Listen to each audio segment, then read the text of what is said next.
Hello everyone, good evening. तो आज हम सब स्टार्ट करेंगे प्रवास, और इसमें से हम लोग पढ़ेंगे क्या प्रवास के बारे में। प्रवास क्या है, प्रवास की क्या क्या धाराएं हैं, प्रवास किस आधार पर होती है।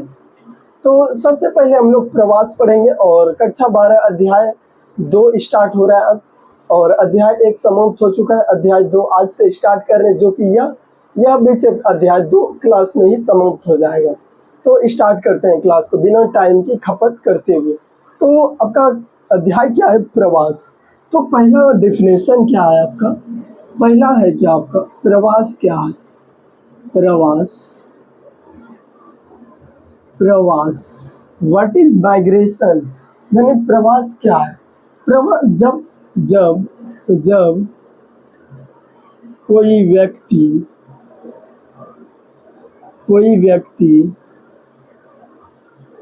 एक स्थान से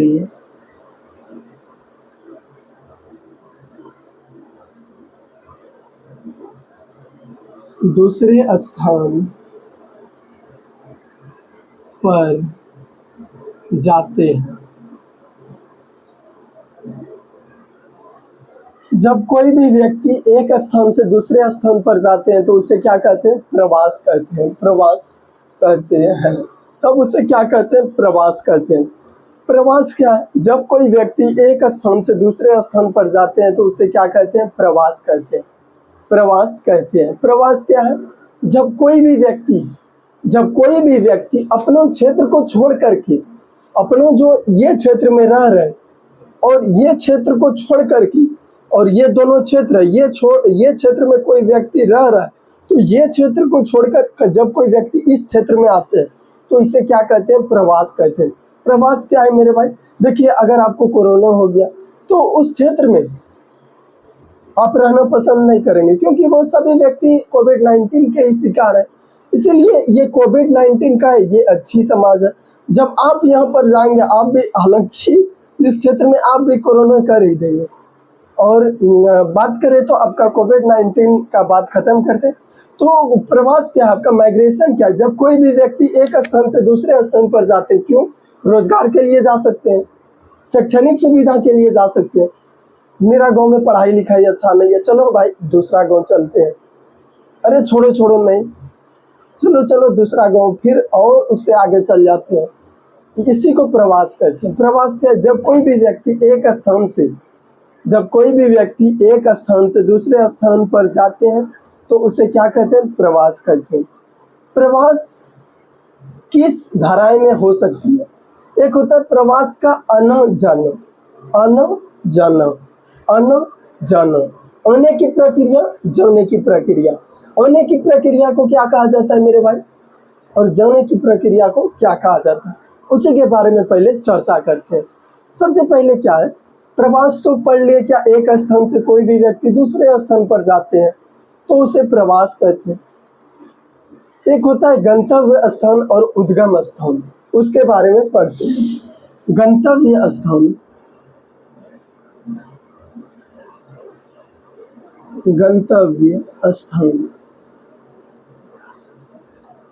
और गंतव्य स्थान क्या होता है पता है आपको, उद्गम स्थान क्या होता है। गंतव्य स्थान वो होता है जहां पर हम लोग जाते हैं।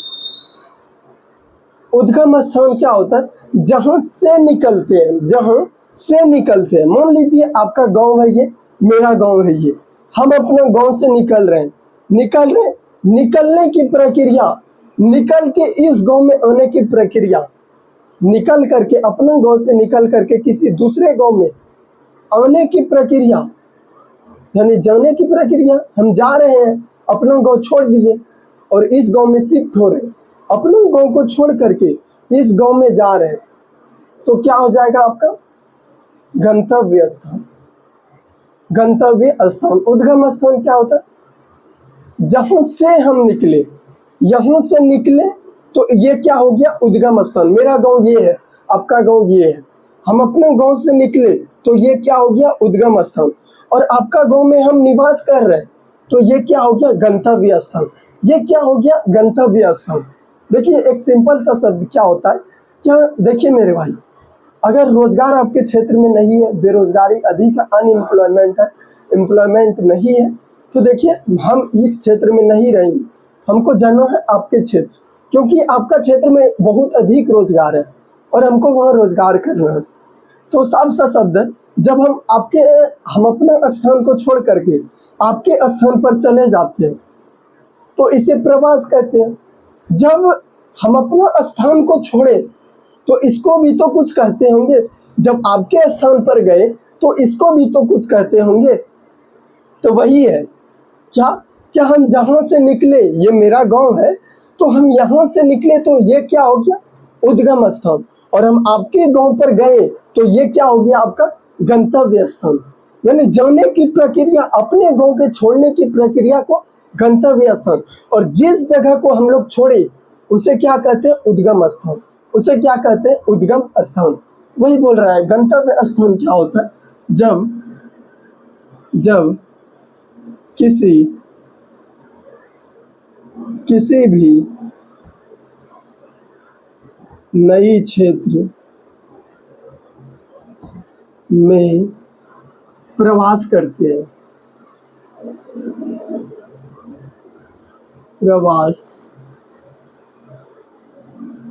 प्रवास करते हैं, ये हो गया आपका गंतव्य स्थान। एक क्या हो गया, आपका उद्गम स्थान। अब हो गया आपका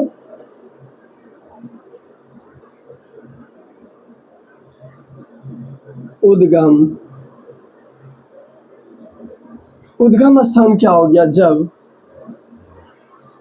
जिस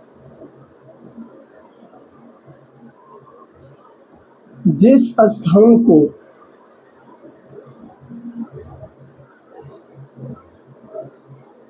छोड़े हैं, वह क्या हो गया, आपका उद्गम स्थान। आपका गांव ये, मेरा गांव ये, अब मेरा गांव को हम छोड़ के जा रहे हैं, उद्गम स्थान। आपके गांव में गए, गंतव्य स्थान। प्रवास क्या हो गया, जब हम एक स्थान को छोड़कर दूसरे स्थान पर आए और रहने लगे यहाँ पर अस्थायी रूप से, क्या हो गया, इसे प्रवास कहते हैं।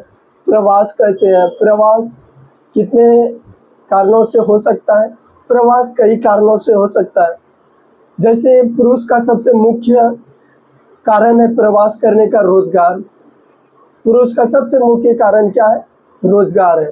और महिला का सबसे मुख्य कारण है प्रवास करने का, क्या, विवाह। शादी के कारण यानी देखते होंगे आप, एक गांव से दूसरे गांव छोड़कर चले जाते हैं, एक शहर से गांव चले आते हैं, किसके कारण, विवाह के कारण। वही बोल रहा है, क्या पुरुष प्रवास का प्रमुख कारण क्या है, पुरुष प्रवास का प्रमुख कारण क्या है, रोजगार है। पुरुष प्रवास का प्रमुख कारण क्या है, रोजगार। महिला प्रवास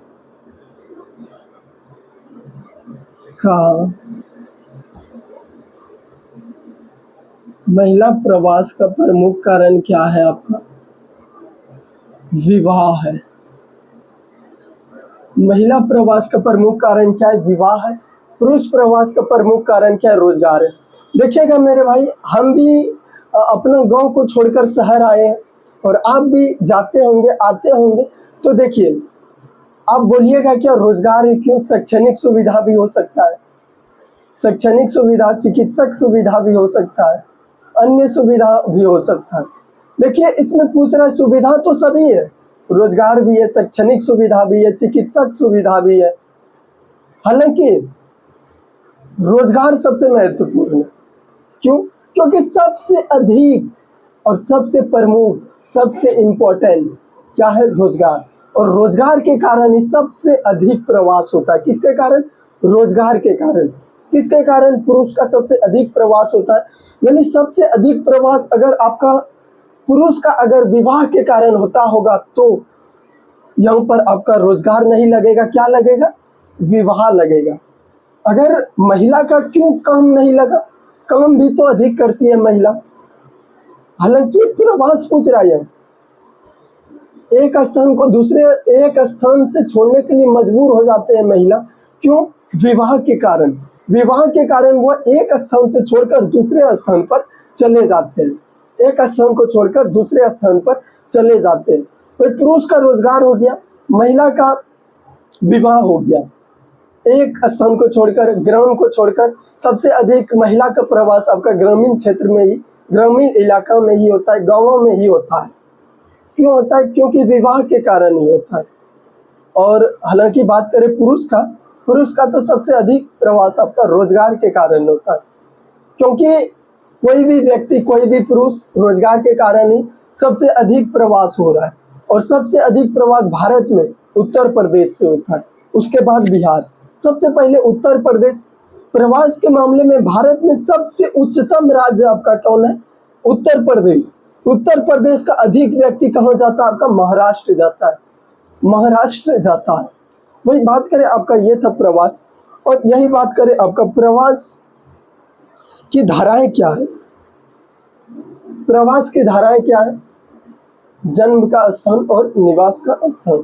देखिए प्रवास की धाराएं, प्रवास कितने प्रकार के होते हैं? प्रवास मुख्यतः 4 प्रकार, 2 प्रकार, कुछ भी लिख सकते हैं, यानी कोई स्पष्ट नहीं है। 4 प्रकार हालांकि बोल सकते हैं 4 प्रकार के होते हैं। कौन कौन से? अंतर्राष्ट्रीय प्रवास सुने हैं, आंतरिक प्रवास सुने हैं, अंतर प्रवास सुने हैं, अंतर्राज्यीय प्रवास सुने हैं। आंतरिक प्रवास क्या है? एक देश में एक स्थान से दूसरे स्थान पर प्रवास करने की प्रक्रिया को क्या कहते हैं हम लोग? क्या कहते हैं मेरे भाई? आंतरिक प्रवास कहते हैं। अंतर्राष्ट्रीय प्रवास क्या है? एक देश से दूसरे देश में होने वाले प्रवास को अंतर्राष्ट्रीय प्रवास कहते हैं। सबसे पहले हम लोग पढ़ते हैं क्या? अंतर्राष्ट्रीय प्रवास और आंतरिक प्रवास के बारे में। अंतर्राष्ट्रीय प्रवास और आंतरिक प्रवास के बारे में सबसे पहले भारत में जनगणना में प्रवास। भारत में जनगणना में प्रवास कितने कारणों से हो सकता है? किस आधार पर वर्गीकरण किया जाता है? भारत में जो जनगणना हो रहा है उसमें प्रवास को किस गतिविधि से जोड़ा जाता है? उसमें जन्म का स्थान और निवास का स्थान। देखिए हम लोग पहले पढ़ लेते हैं, उसके बाद हम लोग आंकड़ों पर आधारित प्रश्न पढ़ेंगे, इसलिए सबसे पहले हम लोग डिफिनेशन ही पढ़ लेते हैं। पहला क्या है? आंतरिक प्रवास। आंतरिक आंतरिक आंतरिक आंतरिक प्रवास। आंतरिक प्रवास, आंतरिक प्रवास क्या है मेरे भाई? जब एक देश में एक स्थान से, जब एक देश में एक स्थान से दूसरे स्थान पर जाते हैं। वही बात करें आपका अंतर्राष्ट्रीय प्रवास क्या है? अंतर्राष्ट्रीय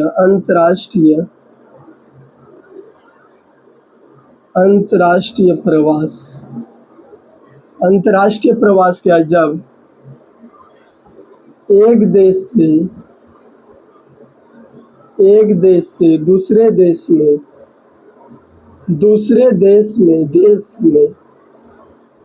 होने वाले प्रवास। एक देश से दूसरे देश में होने वाले प्रवास को क्या कहा जाता है मेरे भाई और मेरे बहन? अंतर्राष्ट्रीय प्रवास। एक देश से दूसरे देश में होने वाले प्रवास को क्या कहते हैं? अंतर्राष्ट्रीय प्रवास कहते हैं, अंतर्राष्ट्रीय प्रवास कहते हैं। आंतरिक प्रवास क्या है? एक देश में एक स्थान से दूसरे स्थान पर होने वाले प्रवास को क्या कहते हैं? आंतरिक प्रवास कहते हैं, आंतरिक प्रवास कहते हैं। अंतर्राष्ट्रीय प्रवास और आंतरिक प्रवास समझ गए? पहले एक बार 3D लैंग्वेज में समझाते हैं। चलिए, अंतर्राष्ट्रीय प्रवास और आंतरिक प्रवास क्या है? ये एक देश है, मान लीजिए ये एक देश है। कौन है? भारत है, ठीक है। ये सबसे नीचे आपका है, कौन है? तमिलनाडु। मान लीजिए ये राज्य है तमिलनाडु, और ये है आपका जम्मू कश्मीर। ये है जम्मू कश्मीर, ये पूरे भारत देश है। ये है आपका तमिलनाडु, तमिलनाडु है, और ये है आपका कौन है, ये है आपका जम्मू कश्मीर। देखिए ये पूरा देश है, एक स्थान पर दूसरे स्थान से, एक स्थान से दूसरे स्थान पर, यानी जम्मू कश्मीर से तमिलनाडु, एक स्थान से दूसरे स्थान पर होने वाले प्रवास को एक देश के अंदर ही, यानी ये पूरा भारत देश है, यानी एक देश के अंदर ही, एक देश के अंदर ही एक स्थान से दूसरे स्थान पर होने वाले प्रवास को क्या कहते हैं, आंतरिक प्रवास कहते हैं। अब अंतर्राष्ट्रीय प्रवास को बात करते हैं। अंतर्राष्ट्रीय प्रवास पर ये हो गया नेपाल, भारत का पड़ोसी देश और पड़ोसी के साथ सटा हुआ देश भी है, और ये है भारत। अंतर्राष्ट्रीय प्रवास क्या है, जब एक देश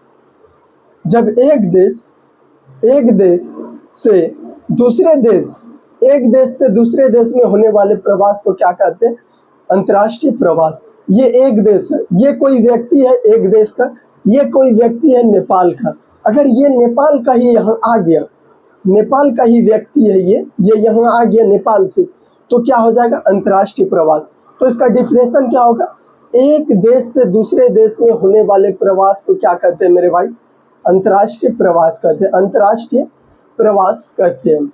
और भारत में सबसे अधिक प्रवास कहाँ से होता है, किस राज्य से, उत्तर प्रदेश। भारत में सबसे अधिक प्रवास उत्तर प्रदेश राज्य से होता है, और किसके कारण होता है, यह रोजगार के कारण ही होता है। और सबसे अधिक अप्रवासी कहाँ आते हैं, महाराष्ट्र में आते हैं, महाराष्ट्र में आते हैं, महाराष्ट्र में आते हैं। सबसे अधिक अप्रवासी कहाँ आते हैं, महाराष्ट्र में आते हैं, महाराष्ट्र में आते हैं। और भारत में सबसे अधिक किस देश का प्रवास होता है, किस देश का प्रवासी सबसे अधिक भारत आते हैं, तो बांग्लादेश। बांग्लादेश का नाम से नहीं होंगे, जो कि बांग्लादेश एक ऐसा देश है जो कि सबसे अधिक व्यक्ति बांग्लादेश का ही भारत में आता है। उसके बाद पाकिस्तान, उसके बाद नेपाल, उसके बाद पाकिस्तान, उसके बाद कौन आता है मेरे भाई, उसके बाद आता है आपका नेपाल। सबसे पहले हम लोग अब पढ़ते हैं, क्या पढ़ते हैं, अप्रवासी उत्प्रवासी, अप्रवासी उत्प्रवासी, अप्रवासी, अप्रवासी, अप्रवासी, अप्रवासी, अप्रवासी उत्प्रवासी क्या होता है। सबसे पहले हम लोग एग्जाम्पल के तौर पर ही पढ़ेंगे, पहले समझेंगे उसके बाद डिफिनेशन लिखेंगे। अप्रवासी उत्प्रवासी क्या है, अप्रवासी क्या है पहले ये समझिए। अप्रवासी क्या है, जब भी कोई व्यक्ति ये क्षेत्र में रह रहा है और ये क्षेत्र, ये दोनों क्षेत्र, अगर ये क्षेत्र विकसित नहीं कर रहा है, ये क्षेत्र बेरोजगारी में भरा हुआ है, अगर ये भारत देश ही है, मान लीजिए बेरोजगारी का पहला देश तो भारत को ही कहेंगे, क्योंकि ऐसा देश थोड़ा सा दिक्कत तकलीफ में है, क्योंकि अभी ये राजनीति पर बात करने के मूड में नहीं है, और हालांकि राजनीति विषय भी नहीं है। देखिए ये देश है भारत, ये है नेपाल। देखिए यानी मान लीजिए अपने देश का बात करते हैं, अप्रवासी क्या होता है, जब एक देश में, ये आपका जम्मू कश्मीर, ये आपका तमिलनाडु, केरल मान लीजिए, तमिलनाडु, केरल सबसे दक्षिणतम राज्य केरल भारत है, और सबसे उत्तरी राज्य जम्मू कश्मीर। तो सबसे पहले हम लोग बात करेंगे क्या, एक क्षेत्र में, यानी ये पूरे जो देश है, इस देश के एक क्षेत्र में जो भी व्यक्ति किसी भी कारण से ये क्षेत्र को छोड़ करके ये क्षेत्र में आ रहे हैं, कोई असुविधा के कारण, राजनीतिक दंगे, बेरोजगारी के कारण, शैक्षणिक असुविधा या सुविधा नहीं है शिक्षा का, चिकित्सक असुविधा हो रहा है, यानी उच्चतम क्वालिटी का चिकित्सक सुविधा नहीं है, इसलिए इस क्षेत्र को छोड़ करके व्यक्ति यहाँ आ रहा है, तो यहाँ से यहाँ तक आने की प्रक्रिया को हम लोग क्या कहेंगे, अप्रवासी कहेंगे, अप्रवासी कहेंगे, अप्रवासी कहेंगे।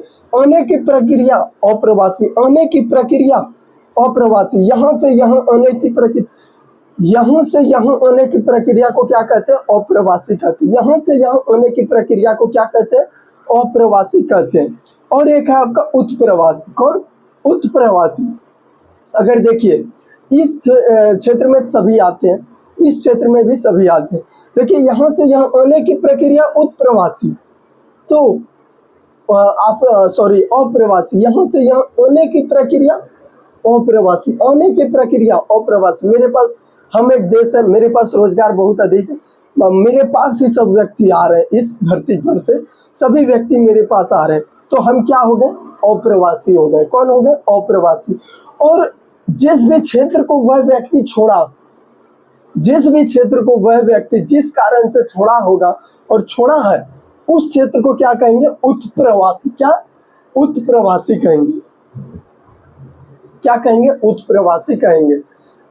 अप्रवासी उत्प्रवासी समझिए मेरे भाई आराम से, क्योंकि एग्जाम में पूछा जाता है डिफिनेशन। देखिए अप्रवासी क्या होता है, क्योंकि आपका जो नेक्स्ट क्लास होगा थ्योरी क्लास, उसमें आपको बहुत आराम से समझ में आएगा, अभी आपका डिफिनेशन क्लियर हो जाएगा। तो देखिए अप्रवासी क्या है? आने की प्रक्रिया, यानी एक स्थान से दूसरे स्थान पर आने की प्रक्रिया को क्या कहते हैं? अप्रवासी। वह आने की प्रक्रिया में, देखिए अगर आपके पास आपका क्षेत्र में रोजगार नहीं है, बेरोजगारी अधिक है, शिक्षा का सुविधा नहीं है, राजनीतिक दंगे हो रहे हैं अधिक, और बोल सकते हैं अन्य प्रकार की कोई सुविधा नहीं है, तो आप उस क्षेत्र को छोड़ करके हमारे क्षेत्र में आए। तो हमारे क्षेत्र में जो आप अपने क्षेत्र को छोड़ करके हमारे क्षेत्र में आए, तो हमारे क्षेत्र में आने की प्रक्रिया को ही क्या कहेंगे? अप्रवासी कहेंगे। हमारे क्षेत्र में आने की प्रक्रिया को ही क्या कहेंगे मेरे भाई? अप्रवासी कहेंगे।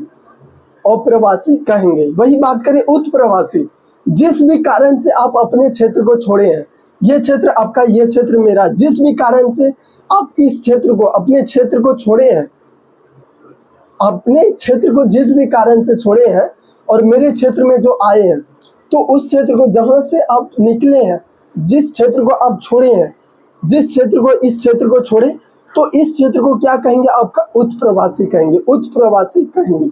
यह था आपका अप्रवास उत्प्रवास। अप्रवास क्या होता है? आने की प्रक्रिया, और जिस क्षेत्र को आप छोड़े उत्प्रवास, वह क्या हो गया? उत्प्रवास। और इस क्षेत्र में आए तो क्या हो गया? अप्रवास। डिफिनेशन लिखते हैं, अप्रवासी क्या होता है? कोई भी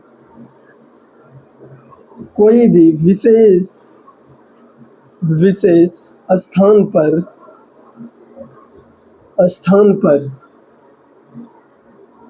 आने की प्रक्रिया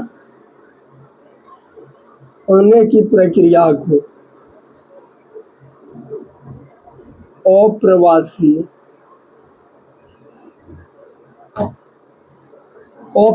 कहते हैं। फॉर एग्जाम्पल, उदाहरण के तौर पर आपका है क्या?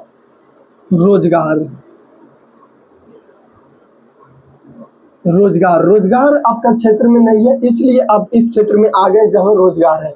रोजगार हो गया आपका शैक्षणिक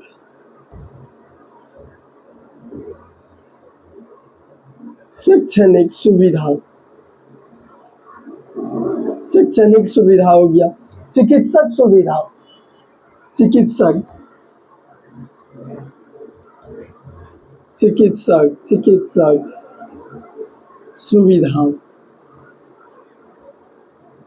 आदि। तो इस कारण से आप अपने क्षेत्र को छोड़े हैं। वही बात करें अगला आपका उत्प्रवासी।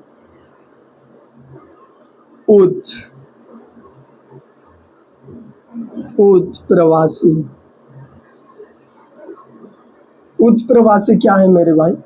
कोई जिस स्थान को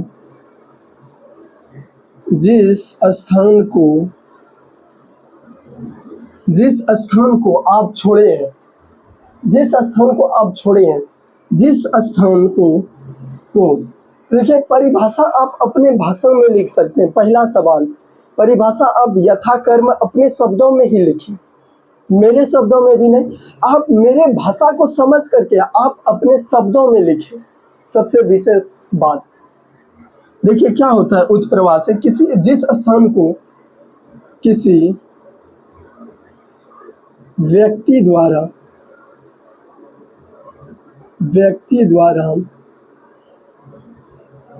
छोड़ा गया। एग्जाम्पल क्या हो जाएगा आपका? एग्जाम्पल में हो जाएगा आपका बेरोजगारी,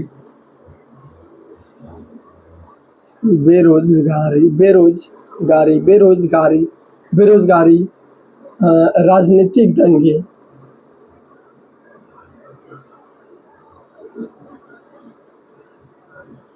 राजनीतिक दंगे आदि। अगर आपको याद नहीं रहे तो ये दोनों भी याद रहे तो शैक्षणिक असुविधा लिखिएगा, चिकित्सक असुविधा लिख सकते हैं उत्प्रवासी में। तो ये था आपका प्रवास का डेफिनेशन क्लास। तो कैसा लगा क्लास बताइएगा मेरे भाई। तो ये था आपका आज का क्लास। तो कल आपका इसके आधार पर आंकड़ों का क्लास होगा, उसमें आपको पढ़ाया जाएगा क्या सबसे पहले भारत में जो प्रवास हुआ, सबसे अधिक प्रवासी किस राज्य में प्रवास किए भारत में, तो क्या होगा महाराष्ट्र। भारत में किस राज्य से सबसे अधिक उत्प्रवासी निकले थे, उत्तर प्रदेश, उसके बाद बिहार। तो ये था आपका आज का क्लास। मिलते हैं नेक्स्ट क्लास में, तो बताइएगा और कमेंट कीजिएगा कैसा लगा क्लास। तो ये था आपका आज का क्लास। मिलते हैं नेक्स्ट क्लास में, तब तक के लिए धन्यवाद और आपका आज का दिन पूर्ण रूप से शुभ हो। और हम आशा करते हैं आप लोग बहुत अच्छी तरीके से अपनी पढ़ाई को जारी रखे होंगे। मिलते हैं, तब तक के लिए धन्यवाद।